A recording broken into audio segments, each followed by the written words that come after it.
if you knew nothing about science and you read, say, the Bible, the Old Testament, which in Genesis is an account of nature. That's what that is.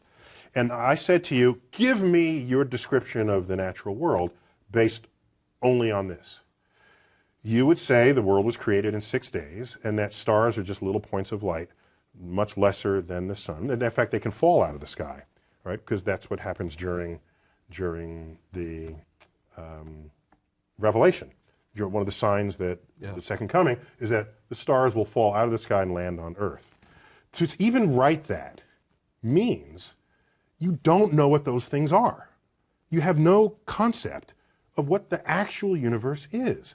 So everybody who tried to make proclamations about the physical universe based on Bible passages got the wrong answer.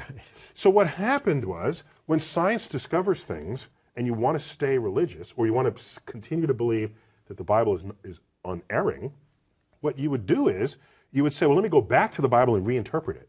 Then you'd say things like, oh, they didn't really mean that literally, they meant that figuratively.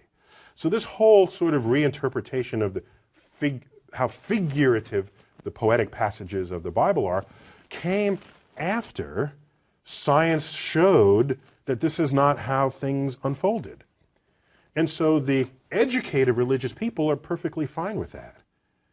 It's the fundamentalists who want to say that the Bible is the literal truth of God, and want to see the Bible as a science textbook, who are knocking on the science doors of the schools trying to put that content in the science. Enlightened religious people are not behaving that way.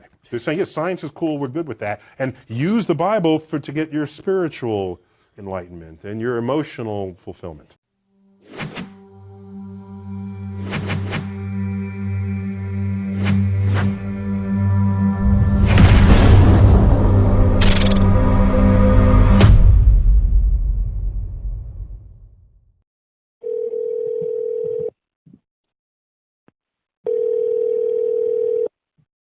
Teresa. Hey, Teresa, this is Nathaniel. How you doing this afternoon? I'm good. How are you? I'm doing fantastic. I'm actually calling out of state this evening. I'd just love to speak with the pastor. I've got just one question in regards to Scripture, specifically Genesis. I'm actually a follower of Christ myself. Just a moment. Let me ring him. Thank you.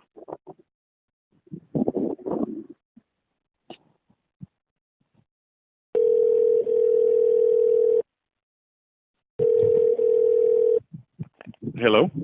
Hello. Can you hear me? Yes, Nathan Malone here. Hey, Mr. Malone, this is Nathaniel. I'm actually calling out of state. I'll let the receptionist know that I just love to speak to a pastor in regards to the book of Genesis. I've got a particular biblical definition that I'm really interested in. Maybe you could help me out on it. I'm a follower of Christ myself for about 2 years now. You got maybe a couple of minutes? Well, possibly. I'm curious as to why you're calling here from out of state. Yeah. So I've actually been calling various churches out of state, including my own. I've called churches within my own state. Again, this is basically a curiosity crusade. So when I read Genesis, in Genesis chapter 1 specifically, verse 6, it states that God put a firmament in the midst of the waters to divide the waters from the waters. And what's really, I guess, giving me a hiccup at this point, and what piqued my interest, is that term firmament. Do you happen to know the exact biblical definition of that term?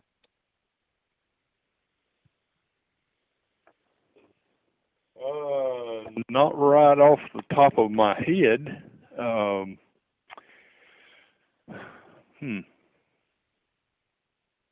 Well, it does say that, he put a firmament in the midst of the waters to divide the waters which were above the firmament from the waters which were below the firmament.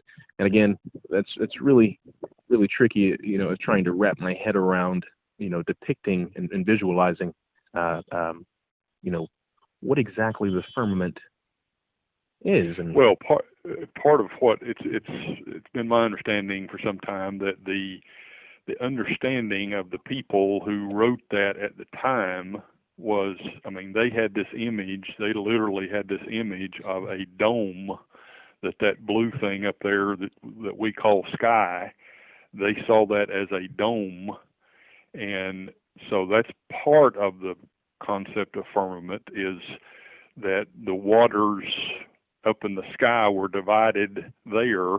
There was also divisions here on the planet that divided the water from the dry land, and but you know, they didn't have a shall we say, a modern understanding at all of how the universe worked.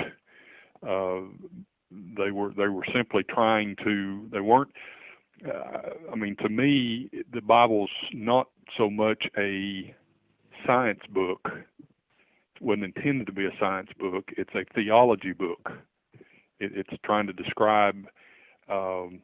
It's trying to say to the world, there is this one God who created everything, and it was all good. And that's how we started out. Absolutely. I agree with that 100%. However, you know, I definitely agree with you, you know, in regards to the Bible you know, being, you know, theology versus a science book. Naturally, most of the stories throughout the Bible aren't, I guess, necessarily scientifically possible. For instance, you know, virgin birth or Adam and Eve story, even, you know, a worldwide flood, debatable in that regard. But I'm just curious because so essentially what you're saying is the views of the writers of Genesis viewed the world being within a dome, and it was simply due to their lack of scientific knowledge. Is that correct? Well,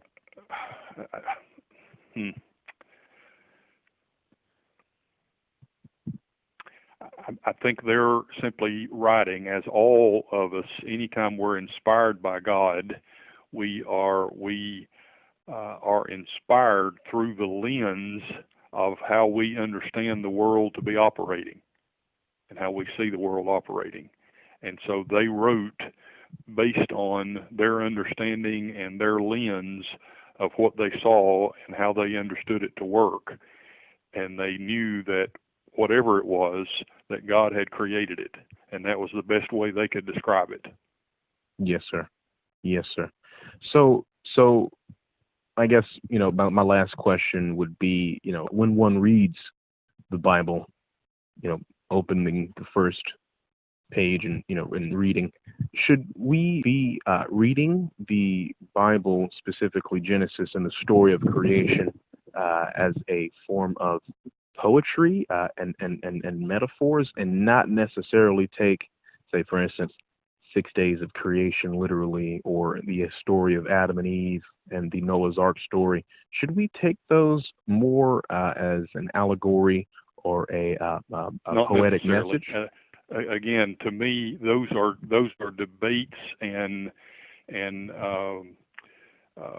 I mean, you got folks all over the place on how you see that, and to me, those end up being more divisive than they are. To me, the key is, what does this say about God, and what does it say about humans? Right. What does it say about the relationship between the two? Right. I definitely understand that, and you know, I hate to cut you off, but you know, really,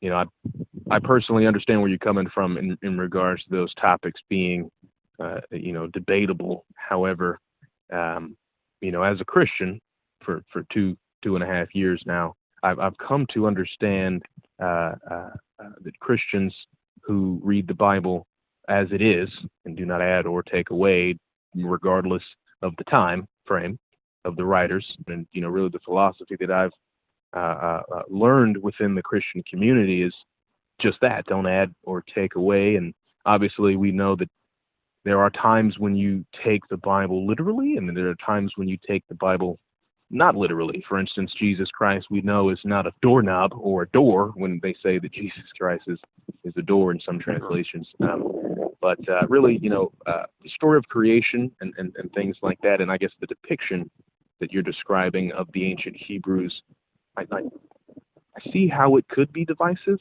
However, I feel that it would only be divisive to someone who's trying to, I guess, reconcile,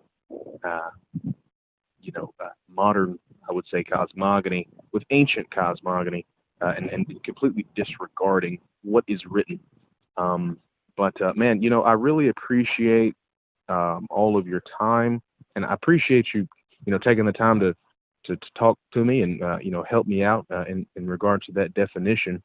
That really does change the way I guess one reads the Bible with that understanding of ancient Hebrew cosmogony. So, man, again, thank you so very much, and I hope you have a blessed day. I hope you do too. Blessings to you. Blessings, man. Bye-bye. Bye-bye.